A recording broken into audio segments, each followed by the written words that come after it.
This video is an excerpt taken from Tools for Mobile Email, a webinar hosted by Real Magnet and ComScore. We joined Mitch Eisen, who is talking about our enhanced deliverability testing. Now what we've done is we've added what we're calling our enhanced deliverability that essentially adds a lot more previews of how that email looks under various circumstances. And again, to submit a deliverability job is the exact same way. I'll just sort of go through it very quickly. Send a deliverability test. You simply select the email well, that one obviously it's pretty smart. It knows that you have to have a text version of it. You simply select it. You select the from field, subject line, and send it off. It's that simple. 3 to 4 minutes later, the results are ready. And what are those results? We track our deliverability.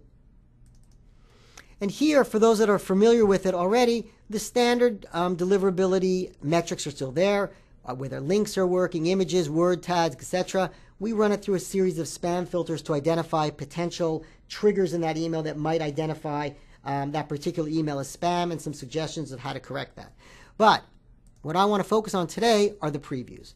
So in our standard deliverability package, we've got 8 or 9 different previews, mostly Outlook and the major web-based clients, Yahoo, Hotmail, Gmail, etc. Now we've expanded that to provide 3 categories of previews.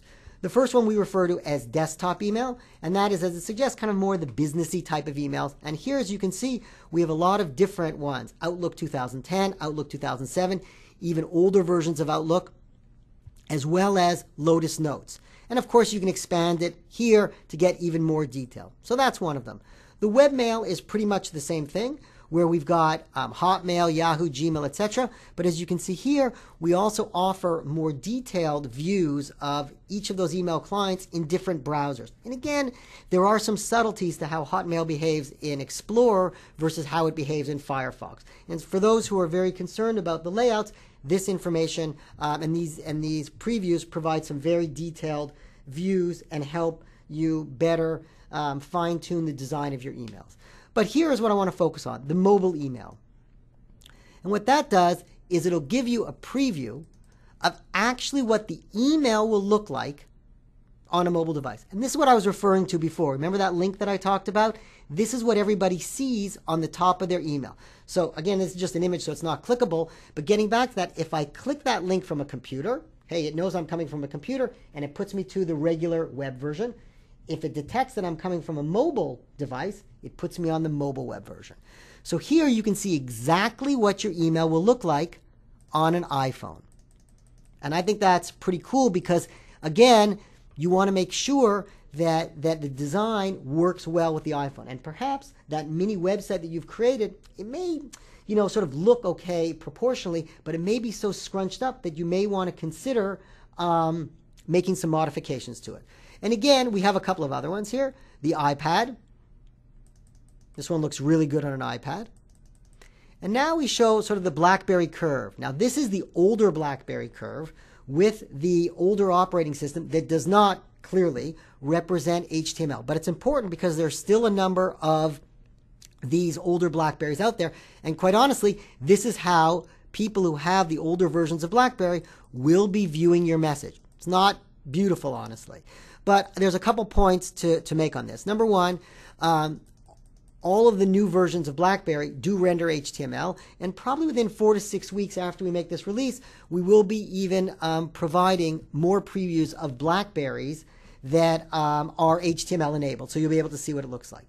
So we've looked at the BlackBerry curve, the iPad, the iPhone, but now look at this. This is a Windows mobile, and we've sort of put this one here particularly to show you what it might look like. So here, you can see that email sort of looks great, but it's going to require some scrolling left to right. And I show this one for the specific purpose of showing you what could be problematic with an email and why it's important to view these prior to sending them. So in this particular case, the reason that is in this particular device using Windows Mobile, it doesn't handle that email very well. It forces you to sort of scroll left to right. And so there are potentially design implications that you might consider in terms of how you construct that email. So these are the previews that we talked about and the enhanced deliverability. And I know we're sort of running short on time. I want to wrap up, and I don't know, but I would imagine there are some questions.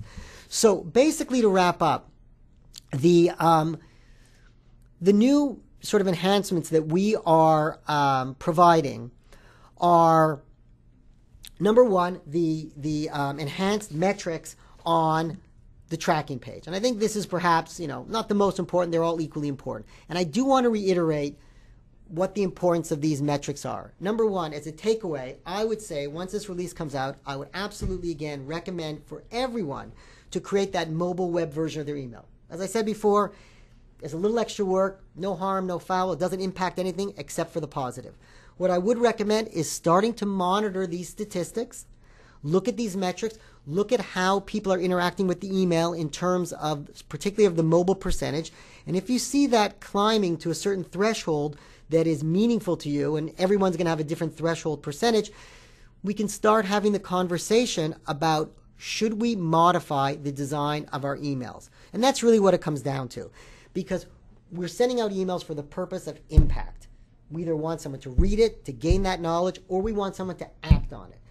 Buy this, click this, register for this.